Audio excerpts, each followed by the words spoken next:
कि किसी ने पूछा कि आप हैं कहाँ से, क्या आप नेपाली हैं, जापानीज हैं, कोरियन हैं, मुझे लगता ही नहीं था कि मैं अलग हूँ।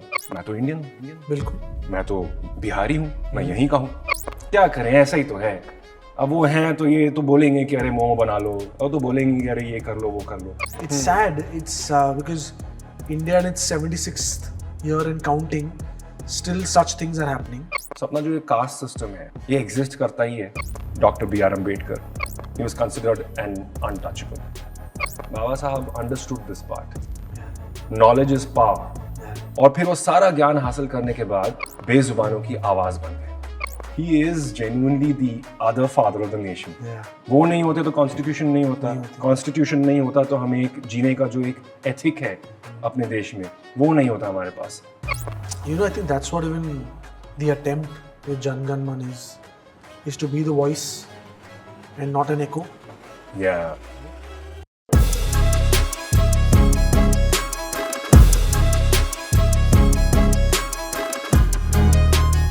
Kajaria presents Jan Gan Man, only on Jio TV and Jio TV Plus. Thank you, man. Thank you so much, firstly, for doing this, for agreeing to do this. I know this has been in the offing since a while. Yes. And I'm so glad कि हम आज बैठ के ये बात कर रहे हैं. So let me firstly say welcome to Jan Gan Man. Thank you very much. Thank you so much for doing this. Kake, I always wanted to be here because more than anything else, I know about your passion for the freedom movement, certain individuals, and your passion to take this. You've always been a storyteller. You always want to tell stories. लेकिन कुछ कहानियाँ आप सिर्फ commercial purpose के लिए या किसी और रीजन से नहीं करते। आप चाहते हैं कि अच्छी तरह से पैकेज होके बहुत प्यारे तरीके से लोगों तक पहुंचे। So you've also touched upon the fact that you are from a Chinese descent. Yeah. Right? What does being Indian mean to you? Wow. This is a question that मुझे लगता नहीं था कि मैं एक जुमला है बचपन का कि जब तक मैं बोर्डिंग स्कूल नहीं गया था तब तक मुझे लगता ही नहीं था कि मैं अलग हूं। मैं चाहे खुद को रोज मिरर में भी देखूं तो ऑब्वियसली आपको समझ में आ जाता है कि आप दूसरों से अलग दिखते हैं, लेकिन मैं सोचता था तो क्या, मैं तो इंडियन हूं, बिल्कुल, मैं तो बिहारी हूं, मैं यहीं का हूं। एंड वो डिस्टिंक्शन मुझे एक्चुअली उस कुकून से बाहर निकल के पता चली कि आप कुछ अलग हो। समटाइम्स आउट ऑफ क्यूरियोसिटी कि किसी ने पूछा कि आप हैं कहाँ से, क्या आप नेपाली हैं, जापानीज हैं, कोरियन हैं, वगैरह वगैरह। और कई बार it has also come from a lot of malice which we are aware of what happens. But being Indian, I feel specifically with this kind of a background for me is that you have to be accepting of each other, right? The kind of country that we live in, the beauty that this country has, the diversity that this country has. ये cliché है unity in diversity जो हम अपने history book से सुनते आए हैं, लेकिन यही तो सबसे खूबसूरत क्लीशे है। और अगर इतना खूबसूरत होना है तो I will hang on to this cliche. This country survives because of that, and I think being a true Indian for me and hopefully for everybody else has to be that हम एक दूसरे की जो differences हैं, जो अच्छाइयाँ हैं, बुराइयाँ हैं, ये सब के साथ भी चल सकते हैं, survive कर सकते हैं, thrive कर सकते हैं। We have and we will. That is what being Indian means to me. आपने ना मुझे आपकी क्लास का एक किस्सा सुनाया था, जब आपने क्लास में कुछ बहुत अच्छा हिंदी पोइट्री या कुछ किया था। Can you tell us about that? This was actually 8th standard में हमारे हिंदी टीचर चेंज हो गए थे। Okay. उससे पहले जो हमारे हिंदी टीचर थे, he was a nice guy, but it was a very by rote कि ये रट्टा मार लो, ये ऐसे आएगा, एग्जाम में यही आने वाला है।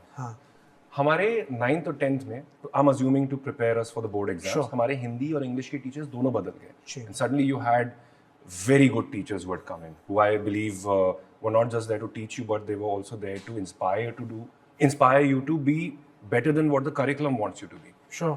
तो हमारे हिंदी टीचर आए मिस्टर जेपी शर्मा, और हर कायदे से वो हिंदी टीचर हैं। यू नो, एक काया होती है हिंदी टीचर्स की, अच्छे हिंदी टीचर्स की। तो वो थे और उन्होंने बोला कि देखो आज हमारी पहली क्लास है, हम सिर्फ एक बहुत सिंपल सा टेस्ट करने वाले हैं। और वो टेस्ट ये था कि मैं आपको 10 शब्द कहूँगा, आप उन्हें हिंदी में लिखिए स्पेलिंग टेस्ट है। तो मैंने कहा ठीक है। मैं उस वक्त तक किताबें तो पढ़ता ही था जो हमारे करिकुलम में थी, कॉमिक बुक बहुत पढ़ा करता था, डायमंड, राज, तुलसी वगैरह, और उस वक्त I उनमें haven't भी heard those names in so long. हाँ, तो they used to have some very good writers, उनकी भी हिंदी उर्दू बहुत अच्छी हुआ करती थी, तो उनसे मैंने पिकअप किया, डैड से बहुत कुछ मैंने पिकअप किया, एंड वो स्पेलिंग टेस्ट मुझे बहुत ही ईजी लगी। मैं बोला ये तो क्या है, हमारे टीचर इतनी ईजी टेस्ट दे रहे हैं हमें, इसमें क्या ही है। तो इमीडिएटली इवैल्यूएशन हुई, उन्होंने कहा कि चैंग आपको मिले हैं 10 आउट ऑफ 10, और मैंने कहा हाँ ऑब्वियसली सबको ही मिले होंगे, इतना ईजी टेस्ट था। फिर वो बाकियों के मार्क्स बताने शुरू करते हैं, 3 out of 10, 2 out of 10, 4 out of 10, and मैं थोड़ा सा चौंक गया, बिकॉज इससे पहले as I said everything was by rote, so ऐसा नहीं था कि मेरे मार्क्स हमेशा बाकियों से बेहतर होते थे हिंदी में, हम सबको बराबर या ऐसा कुछ मिलता था। तो उस क्लास में मैंने रियलाइज़ किया, जो सर ने कहा, उन्होंने कहा कि देखो ये जो लड़का है, he did not know my background eight that point of yeah, yeah. बोला ये जो लड़का है ये बाहर देश से आया हुआ है, इसको 10 आउट ऑफ 10 मिले हैं, आप सब यूपी बिहार से आपको 3 या 4 मिल रहे हैं, ये क्या हो रहा है। तो उस वक्त मेरे दिमाग में ये नहीं आया कि मैं सर को करेक्ट करूं, मैं कहूं कि सर एक्चुअली मैं भी बिहार से ही हूं, जो अब झारखंड हो गया है, और मेरी हिंदी बहुत पुख्ता है। मुझे एक पुश मिला उनसे, you know, I don't know if you've had this काके कि कभी somebody has just said something very small, minor, but that has really changed your life, has really inspired you. मुझे लगा कि मैं इनको constantly impress करना चाहता हूँ, not as a चाटुकार, but as कि मुझे लगता है कि इनको impress करने से मेरी भी बहुत वृद्धि होगी, बहुत improvement होगी, और मैं बहुत फिर अड़ गया था उस पे। You spoke about art. What does freedom as an artist mean to you? Freedom as an artist. I feel that as any kind of artist, as somebody who sketches, somebody who has a performative way of putting it out there, ji. as a singer, as a poet, as an actor, director, जो भी हो, मुझे लगता है कि कई बार वो freedom आप अपने आर्ट में दिखा सकते हैं जो शायद असल जिंदगी में आपको बोलने की अनुमति नहीं हो। कि अगर मैं डायरेक्टली कहना चाहूँ कि मुझे पहले की सरकार, अभी की सरकार या फ्यूचर की सरकार, किसी नेता से मुझे कोई गिले शिकवे हैं, या forget politics, let's just say some administrative post, कि मुझे अपने म्यूनिसिपैलिटी से प्रॉब्लम है, मुझे अपने लोकल थाने से प्रॉब्लम है अगर कुछ, तो शायद मैं उसे डायरेक्टली नहीं कह सकता। But the freedom for the artist, the most important thing is that there are always ways to say that. Sure. And I'm not saying it's sugarcoating, it's more of एक अंदाजे बयां कि किस तरह से आप वो सेम चीज़ बता सकते हैं जो शायद आप डायरेक्टली नहीं कह सकते, लेकिन वो कहना भी बहुत ज़रूरी है।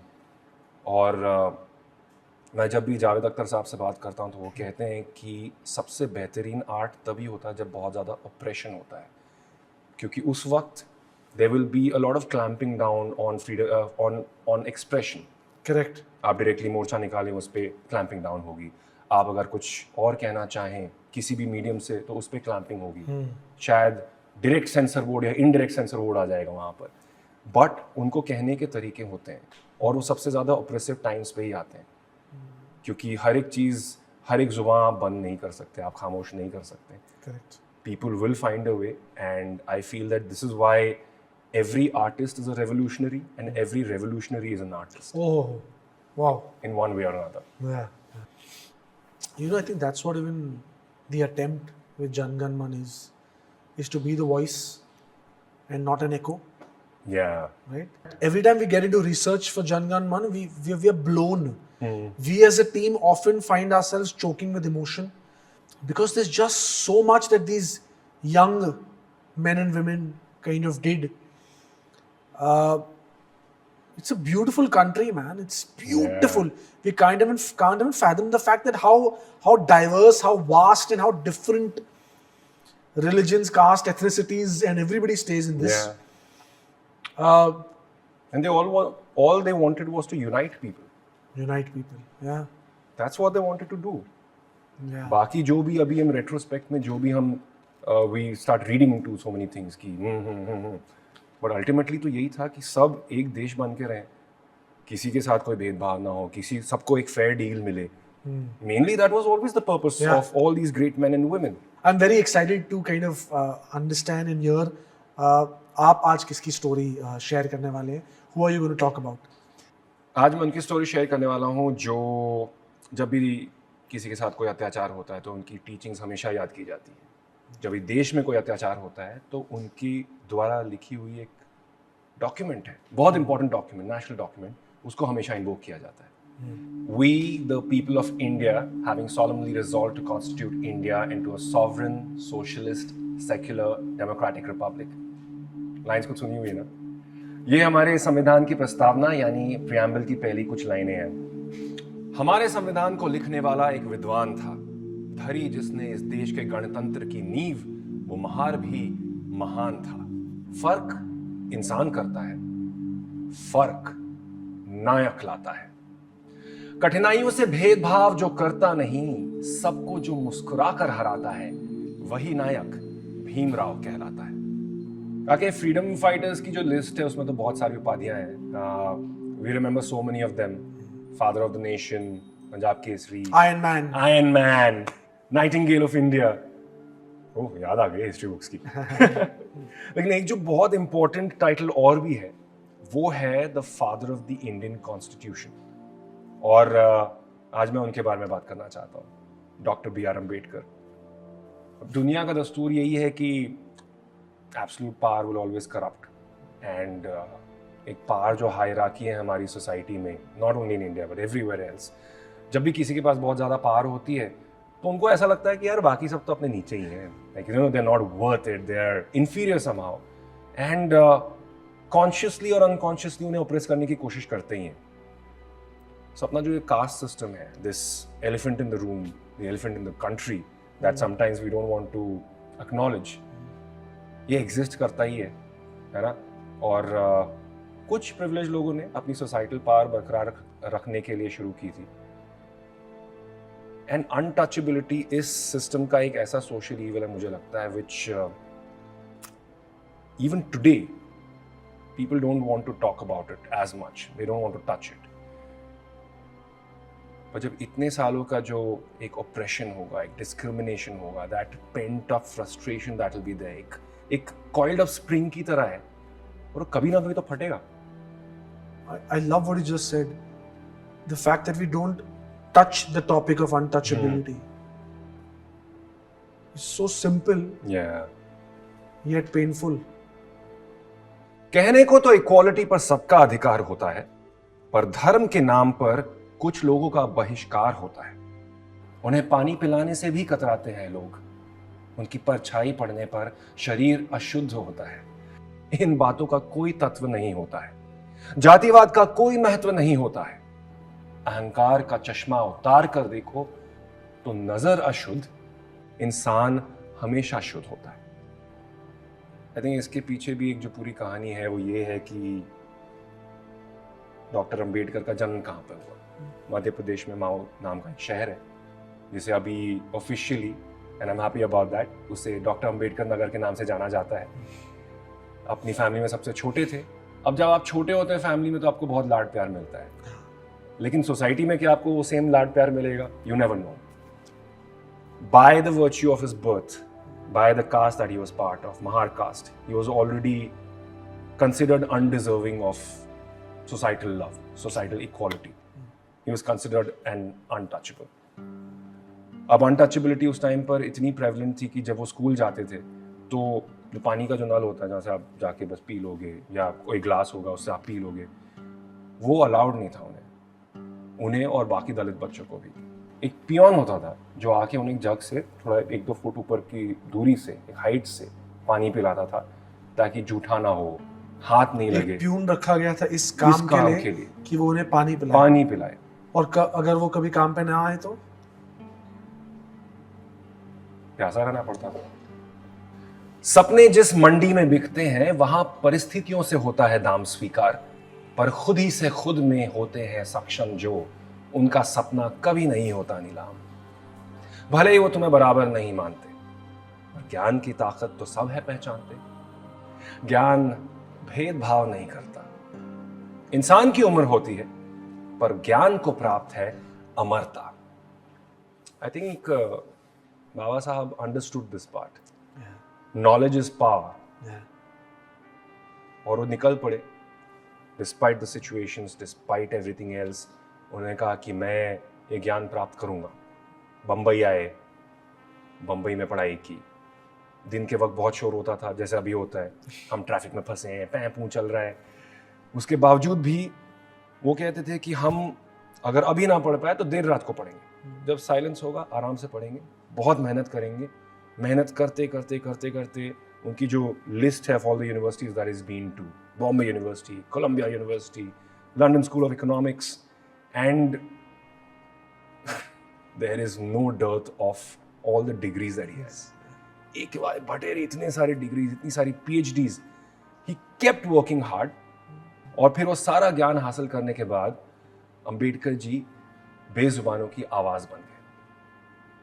महाद सत्याग्रह यह जल समानता के लिए किया गया एक विरोध था।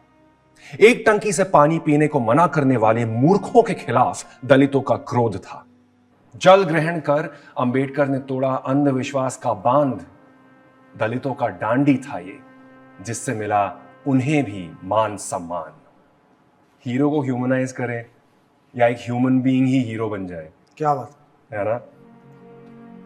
बट हम जनरली किसको हीरो मानते हैं, that also matters a lot. शायद कईयों के लिए होता है कि हीरो जो लड़ाई करता है या जो जीतते हैं, फतह पाते हैं, दे आर द हीरोज। तो जेन्युइनली काके, डोंट यू थिंक दैट असली हीरो वो होते हैं जो तब भी लड़ते हैं जब लड़ाई सिर्फ उनकी नहीं होती? एब्सोल्युटली। आई थिंक बाबा साहब वाज दैट। उन्होंने बहुत सारी ऐसी लड़ाइयाँ लड़ी हैं जिनमें सिर्फ उनका स्टेक नहीं था, सबका स्टेक था, बहुतों का स्टेक था। द पूना पैक्ट ऑफ 1932 जो उन्होंने गांधी जी के साथ बनाया, that was a very landmark moment legislature में डिप्रेस क्लासेस के लिए, और representation which was not there at that point of time. आज जब हम सोचते हैं कि अरे ये तो फॉर ग्रांटेड है ना कि हर एक कम्युनिटी, हर एक स्टेट, हर एक पैक्ट ऑफ पीपल की कुछ ना कुछ रिप्रेजेंटेशन होगी लीगली, बट उस वक्त नहीं थी, इसके लिए लड़ना पड़ा था। फिर आज़ादी की लड़ाई हुई 1947 में, इंडिया वाज इंडिपेंडेंट, एंड जो नया भारत बन रहा था उसमें सरकार ने कहा कि हमारा पहला जो लॉ एंड जस्टिस मिनिस्टर होना चाहिए, उसके सबसे बड़े दावेदार, हकदार, doctor BR Ambedkar. And with in 2 weeks 29 अगस्त उनको कॉन्स्टिट्यूशन ड्राफ्टिंग कमेटी का हेड भी बना दिया गया। 1,46,385 शब्द, 444 आर्टिकल्स, 22 भाग और 12 स्केड्यूल्स ने बनाया हमारे संविधान को दुनिया में सबसे लंबा। अतीत की गलतियां वर्तमान में सुधारी गई। तब हक मिला सबको अपने हक का। हरि के बच्चे बुलाए जाना काफी नहीं था। हरि के उस बंदे ने जब धरी नींव, तब दलितों को लगा कि इस देश में हमारा भी कोई था। कॉन्स्टिट्यूशन को बनाने में बहुत टाइम लगा था। सबसे पहले तो मीटिंग ही जो थी ड्राफ्टिंग कमेटी की, वो 114 दिन चली, 114 दिन। और उसके बाद अंबेडकर साहब ने कम से कम 3 साल ऑलमोस्ट उस पर काम किया है। 3 साल में अब ऑब्वियसली हर एक महान काम में खर्चे होते हैं। डायरेक्ट एक्सपेंसेस ऑलमोस्ट 64 लाख के एक्सपेंसेस हुए At that time. At that time. Wow. Imagine that. If that sounds very easy and simple and a cakewalk, Crazy. then जब वो कॉन्स्टिट्यूशन ड्राफ्ट कर रहे थे तो उस वक्त बहुत सारे केसेस आए। 7,635 नोटिस उन पर आए, क्योंकि कोई ना कोई किसी ना किसी बात से खफा था। वो सब उन्होंने फेस किए। पर इन सब प्रॉब्लम्स के बावजूद भी वो लड़ते रहे। उन्होंने जितना फेयर कॉन्स्टिट्यूशन बनाने की कोशिश की उस तरफ गए। एंड सिर्फ शेड्यूल कास्ट के लिए नहीं, उन्होंने कॉन्स्टिट्यूशन में औरतों के लिए बहुत सारे प्रोविजंस इंट्रोड्यूस किए, जो now when you look back at it, they were quite revolutionary in their own way. The marriage act, succession act, the dowry prohibition act. He is genuinely the other father of the nation, है ना काके? वो नहीं होते तो constitution नहीं होता, constitution नहीं होता तो हमें एक जीने का जो एक एथिक है अपने देश में, वो नहीं होता हमारे पास। दलित से द लिट की जो जर्नी थी वो बाबा साहब ने तय की थी। अछूत से अटूट हो, ऐसी उन्होंने सबको सीख दी थी। भीमराव, ये नाम हमेशा अमर रहे। जय भीम का नारा हमेशा बुलंद रहे। जय भीम, जय Hind. Thank you so much, man. Thank you so much, Hank, for doing this, for shedding light on this story. Like I think we discussed during the course of this also, is that I wish we knew more of this before. Yeah. I wish we were taught more of this before. I hope when people are watching this, Yeah. वो ये सवाल पूछेंगे. And they will firstly, I feel they will be amazed by the story that we have here. And उसके बाद वो और जानना चाहेंगे. I really hope that happens. Because what you're putting out here, what we're talking about, उसके बाद एक curiosity बढ़े कि हम और जानना चाहते हैं इनके बारे में. हमने इतने मिनट्स में जितना बाबा साहब के बारे में बात की, उसके आगे हम जानना चाहते हैं. अगर हम पूना पैक्ट की बात कर रहे हैं, अगर हम कॉन्स्टिट्यूशन की बात कर रहे हैं, तो उसमें और क्या हुआ, उन्होंने किन किन लोगों के लिए क्या क्या प्रोविजंस दी, बिल्कुल. उनका और क्या योगदान था. You know, it's the endeavor is that these kind of discussions, these kind of conversations about these freedom fighters, freedom heroes, becomes part of pop culture, becomes part of everyday conversations that we bring up. We talk about our favorite sporting heroes, our Bollywood stars. Yeah. But I think we've just stopped speaking about our freedom fighters and our heroes who've kind of got us where we are today. Yeah, it's just become an academic thing. या फिर जैसे जब जयंती आती तभी हम उन्हें याद करते हैं. क्या कमाल का देश होगा अगर हम जितनी पैशनेटली धोनी की बात करते हैं, या अपनी हॉकी टीम की बात करते हैं, या अभी करंटली अपनी वॉलीबॉल टीम की बात कर रहे हैं, अगर हम उतने ही पैशनेटली अपने फ्रीडम फाइटर्स के बारे में बात करें. Absolutely. You know, I see that in you. I want to see that in more people. And जितना होगा उतना और भी बेहतर है. हम अपने देश को ज़्यादा बेहतर समझेंगे, हम खुद को बेहतर समझेंगे. Thank you for putting the foundation brick, and let's hope we can build from here. Absolutely, Kake. Thanks. It's been a pleasure.